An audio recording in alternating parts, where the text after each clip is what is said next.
Welcome dear students. आज हम अध्याय 13 ज्यामितीय रचनाओं के अंतर्गत प्रश्नावली 13.1 के प्रश्नों को यहाँ हल करेंगे। फर्स्ट क्वेश्चन में दिया गया है, नीचे कुछ त्रिभुज की भुजाओं और कोणों की माप दी गई है, इनमें से त्रिभुजों की रचना कीजिए। में पहला प्रश्न है, त्रिभुज DEF की रचना कीजिए जिसमें DE 4.5, EF 5.5 और DF 4 सेंटीमीटर है। तो आइए देखते हैं इसकी रचना कैसे करें। इससे पूर्व भी आपको बताया गया था, जबकि त्रिभुज की तीनों भुजाएं दी गई हों तो सबसे पहले कोई एक भुजा खींच लेते हैं। तो चलिए EF भुजा खींच लेते हैं 5.5 सेंटीमीटर का।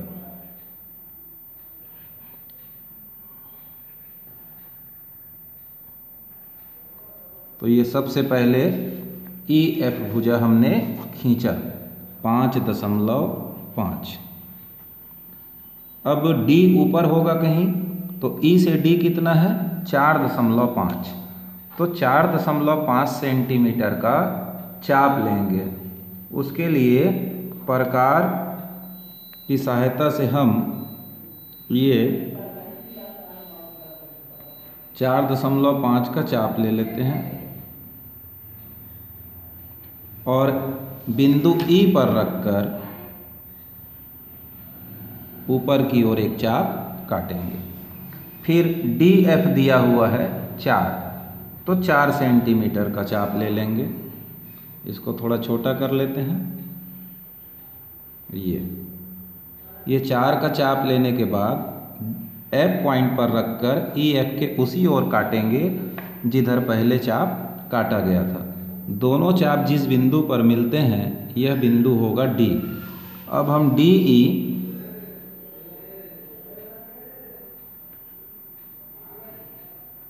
और DF को मिला देते हैं।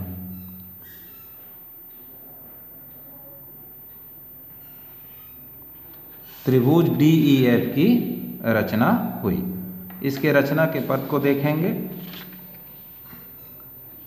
ठीक, तो सर्वप्रथम EF बराबर 5.5 सेंटीमीटर खींचा।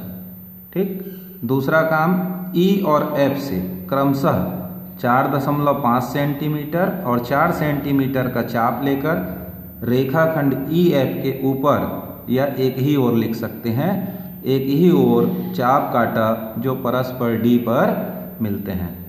फिर क्या करना है, DE और DF को मिलाया, अभिष्ट त्रिभुज DEF की रचना हुई, जहां DE बराबर 4.5 सेंटीमीटर, EF बराबर 5.5 सेंटीमीटर तथा DF बराबर 4 सेंटीमीटर है। ओके, अब हम फर्स्ट क्वेश्चन का ही सेकंड देखते हैं। त्रिभुज PQR की रचना कीजिए जिसमें QR 4.7, कोण Q 30 अंश और कोण R भी 30 अंश दिया है। तो एक रफ डायग्राम बना लें जिसे हम कच्चा चित्र भी कहते हैं, PQR। तो सबसे पहले QR को खींच लें, फिर चांदे की सहायता से Q पर रखकर 30 अंश का कोण और R पर रखकर भी 30 अंश का कोण बनाएंगे। तो देखते हैं, आइए। सबसे पहले QR बराबर 4.7 का कोण खींच लीजिए। तो ये 4.5 और ये 2, तो ये हो गया 4.7। ठीक, 4.7 का रेखाखंड खींचने के पश्चात चांदे को एक बिंदु पर रखकर लाइन के ऊपर लाइन मिला करके 30 अंश का कोण ले लीजिए। ये इधर नापा। अब स्केल की सहायता से एक किरण QA खींच देंगे, ऐसा। अब कोण R बिंदु पर भी कोण कितने का है, 30 अंश का है। तो पुनः चांदे को बिंदु R पर रखेंगे और रेखा से रेखा मिलाएंगे। ठीक, ये ठीक से मिला लिए और 30 अंश पर बिंदु लेंगे क्योंकि कोण R पर भी 30 अंश मान दिया हुआ है। और स्केल की सहायता से इसको RB किरण खींच देंगे। ठीक, इधर भी किरण खींचा, इधर भी। सबसे पहले क्या खींचा था, क्यू आर, ठीक है। फिर क्यू पर चांदा रखकर 30 अंश का कोण बनाती हुई किरण क्यू ए खींचा। फिर आर पर चांदे की सहायता से 30 अंश का कोण बनाती हुई किरण आर बी खींचा। दोनों किरण जिस बिंदु पर प्रतिच्छेद करते हैं यह बिंदु होगा P, और हमारा अभिष्ट त्रिभुज पी क्यू आर बनकर तैयार हो जाएगा। तो इसकी रचना को पथ को देखते हैं, ये ठीक।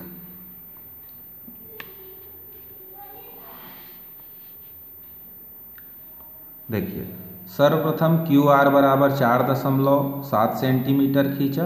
बिंदु क्यू व आर से 30 अंश और 30 अंश का कोण बनाती हुई किरण क्यू ए और आर बी खींचा, जो एक दूसरे को बिंदु P पर प्रतिच्छेद करते हैं। और पी क्यू पी आर को मिलाने की आवश्यकता नहीं है, वो तो पहले से ही मिला हुआ था। तो अभिष्ट त्रिभुज पी क्यू आर की रचना हुई, जिसमें क्यू आर 4.7 सेंटीमीटर, कोण क्यू बराबर 30 अंश और कोण आर बराबर 30 अंश है, ठीक। नेक्स्ट क्वेश्चन लेते हैं, फर्स्ट का थर्ड।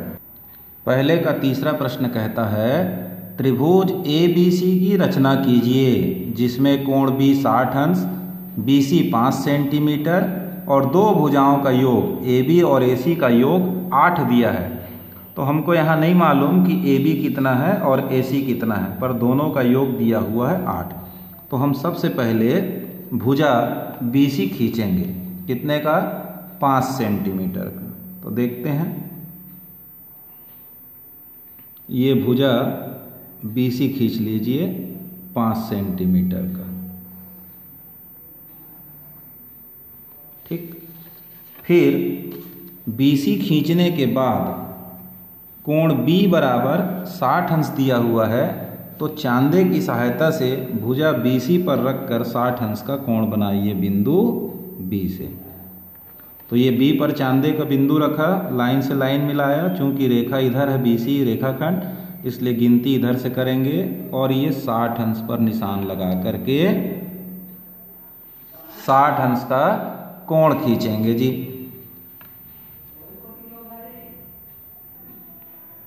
अब स्केल की सहायता से इस 60 अंश को जब नापे थे उसको मिलाते हुए एक किरण खींच देंगे आगे तक, ठीक।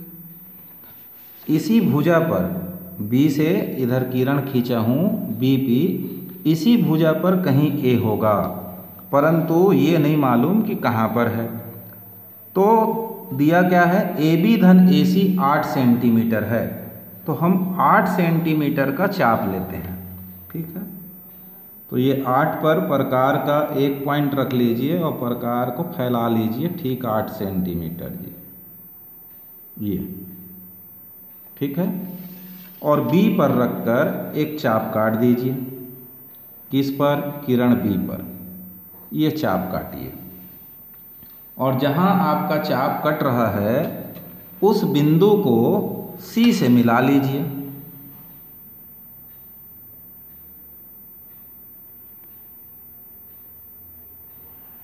ऐसा, इस बिंदु का नाम हम D रख लेते हैं, ठीक।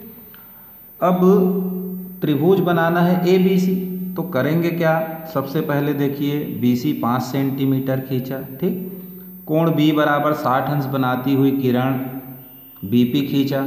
अब AB धन AC बराबर 8 सेंटीमीटर दिया है, तो B से 8 सेंटीमीटर का चाप D काट लीजिए और D से C को मिला लीजिए। अब इस रेखाखंड DC का लंबार्धक खींचना होगा, ठीक। लंबार्धक कैसे खींचेंगे देखिए, तो ये C पॉइंट पर रखकर प्रकार को आधे से अधिक फैला लीजिए। एक चाप राइट साइड काटिए, दूसरा चाप लेफ्ट साइड काटिए। प्रकार को पॉइंट D पर रखिए, ठीक, ऐसा, और एक चाप राइट साइड और दूसरा चाप लेफ्ट साइड काटिए। इस प्रकार दोनों कटान बिंदुओं को स्केल की सहायता से मिलाने वाली रेखाखंड जो होगी वो CD रेखाखंड का लंबार्धक होता है,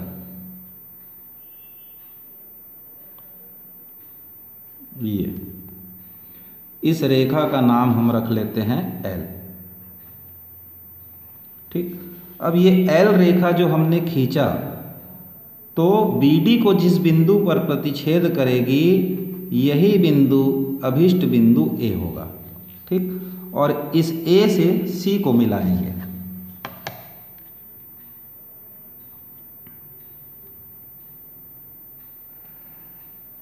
तो A से C को मिलाया तो हमारे पास अब देखेंगे AB को आप माप लीजिए और AC को नाप लीजिए, दोनों का योग करके देखेंगे तो 8 आएगा। ऐसा इसलिए होता है क्योंकि लंबार्धक पर स्थित प्रत्येक बिंदु इन दोनों बिंदुओं से समदूरस्थ होती है, यानी ये AD भुजा और AC भुजा बिल्कुल बराबर है। ठीक, तो उस आधार पर हमारा त्रिभुज का रचना हम इस प्रकार से करते हैं। ठीक है, एक बार और दोहरा देता हूँ। सबसे पहले क्या किया गया, तो BC रेखाखंड खींचा। ठीक, फिर 60 अंश का कोण बनाती हुई किरण BP खींचा। फिर B से 8 सेंटीमीटर का ही चाप क्यों काटा गया, क्योंकि AB धन AC बराबर 8 सेंटीमीटर दिया गया था, तो B से D 8 सेंटीमीटर का चाप काटा। फिर CD को मिला लिया गया। फिर CD रेखाखंड का लंबार्धक खींचने के लिए प्रकार को C पर रखकर राइट और लेफ्ट 2 चाप काटा। फिर D पर रखकर पुनः उसी चाप की ओर काटा। दोनों कटान बिंदुओं को मिलाती हुई एक रेखा L खींचा, जिसे हम CD का लंबार्धक कहते हैं। ये लंबार्धक रेखा L BD को जिस बिंदु पर काटती है यह बिंदु होगा A, और A से C को मिलाने पर अभिष्ट त्रिभुज ABC की रचना हुई। तो जो हमारा त्रिभुज की रचना था वो ये त्रिभुज है जी। ठीक, इस त्रिभुज ABC की रचना हुई। इसके रचना का पद मैं साइड में लिख देता हूँ। तो ये रचना के पद मैं लिख दिया हूँ, आप नोट कर लेंगे। इसको एक बार पढ़ भी देता हूँ। सर्वप्रथम रेखाखंड BC 5 सेंटीमीटर खींचा, आपने देखा है। फिर चांदे की सहायता से कोण CBP 60 अंश बनाती हुई किरण BP खींचा। ठीक, फिर B से इसी किरण BP पर 8 सेंटीमीटर का चाप D काटा। फिर CD को मिलाया और CD का लंबार्धक कैसे खींचा आपने देखा था। CD को मिलाया तथा CD का लंबार्धक L खींचा, ये किरण रेखा जो है जो किरण BP को A पर काटती है। फिर AC को मिलाया, अभिष्ट त्रिभुज ABC की रचना हुई, जिसमें BC बराबर 5 सेंटीमीटर, कोण B बराबर 60 अंश तथा AB धन AC बराबर 8 सेंटीमीटर है। प्रश्न क्रमांक 2, एक समकोण त्रिभुज की रचना कीजिए जिसका आधार 4 सेंटीमीटर तथा कर्ण और दूसरी भुजा का योग 8 सेंटीमीटर है। ठीक, अब इस प्रश्न को बनाने के लिए बिल्कुल इसके पहले जो प्रश्न मैं आपको अभी अभी बताया उससे मिलता जुलता है। तो देखिए, समकोण त्रिभुज इस प्रकार का होगा। ठीक, जिसके आधार की भुजा को मान लो दिया है 4। अब नाम नहीं है तो मैं लिख लेता हूँ ABC। तो BC हमको 4 दे दिया है। समकोण त्रिभुज में यहाँ का कोण हमको मालूम है 90 अंश का होता है। अब भुजा AB दूसरी भुजा है और AC भुजा कर्ण है, यानी AB धन AC बराबर हमको 8 सेंटीमीटर दिया हुआ है। तो अभी अभी हमने पिछले प्रश्न में इसकी रचना देखी है, बिल्कुल उसी प्रकार आपको काम करना है। तो आधार हमको दिया हुआ है 4 सेंटीमीटर। तो हम सबसे पहले 4 सेंटीमीटर का एक रेखाखंड खींचेंगे। ठीक है,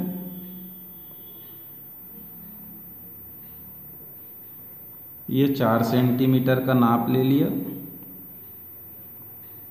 और मिला दिया।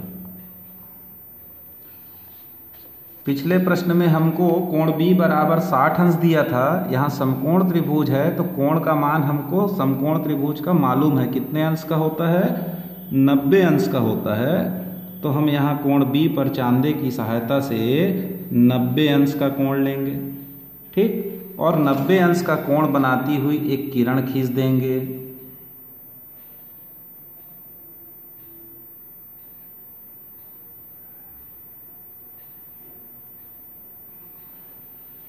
ऐसा, ये किरण इधर आ गया। अब दोनों भुजाओं का योग, कर्ण भुजा और एक दूसरी भुजा का योग 8 दिया हुआ है, तो हम 8 सेंटीमीटर का चाप लेकर इस किरण पर काटेंगे। ठीक, तो ये प्रकार की सहायता से 8 सेंटीमीटर का चाप ले लेते हैं। ज़्यादा हो गया, थोड़ा कम कर लीजिए।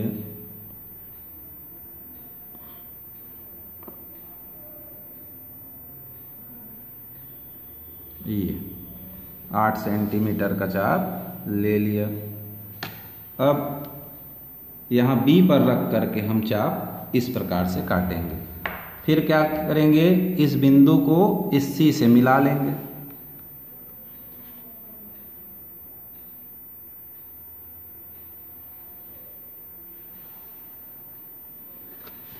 ठीक, अब थोड़ा चित्र का नामकरण कर दें। तो ये BC सबसे पहले क्या खींचा, 4 सेंटीमीटर। फिर यहाँ से 90 अंश का कोण बनाती हुई किरण BP खींचा। फिर B से दोनों भुजाओं का योग 8 दिया है, तो 8 सेंटीमीटर का चाप यहाँ काटा, उसका नाम था D। फिर CD को मिलाया और CD का लंबार्धक खींचेंगे। उसके लिए प्रकार की सहायता से हम क्या करेंगे, बिंदु C पर रख करके एक राइट साइड, दूसरा लेफ्ट साइड ऐसा चाप काटेंगे। अब इसी प्रकार को D पर रखेंगे और काटे गए चाप की ओर पुनः एक चाप और ये दूसरा चाप काटेंगे। दोनों चाप एक दूसरे को जिस बिंदु पर काटे हैं उन बिंदुओं को आप मिला दीजिए, तो वो CD का लंबार्धक बन जाता है। ठीक, ये इस प्रकार से मिलाइए, तो ये बन गया लंबार्धक L रेखा। ये L BD को जिस बिंदु पर काटती है यही बिंदु हमारा A होगा। फिर A से हम C को मिलाएंगे, तो हमारा अभिष्ट समकोण त्रिभुज ABC बनकर तैयार हो जाता है। ठीक, इसके रचना के पद को आप स्वयं लिख लेंगे, बहुत आसान है। पिछले प्रश्न में लिखे गए रचना के अनुसार ही आपको लिखना होगा। सर्वप्रथम रेखाखंड BC बराबर 4 सेंटीमीटर खींचा, कोण CBD 90 अंश का खींचा। फिर B से 8 सेंटीमीटर का चाप किरण BP पर चाप D काटा। CD को मिलाया, CD का लंबार्धक रेखा L खींचा जो BD को A पर काटती है और AC को मिलाया। अभिष्ट त्रिभुज ABC की रचना हुई, जहां आधार BC बराबर 4 सेंटीमीटर, कोण B बराबर 90 अंश तथा भुजा AB और AC का योग है 8 सेंटीमीटर। ठीक है, नेक्स्ट वीडियो में हम शेष प्रश्नों को आपको हल करके दिखाएंगे। ठीक, सतत अध्ययन के लिए चैनल को निश्चित रूप से सब्सक्राइब करिए और यदि वीडियो पसंद आया हो तो लाइक और शेयर भी कीजिएगा। धन्यवाद।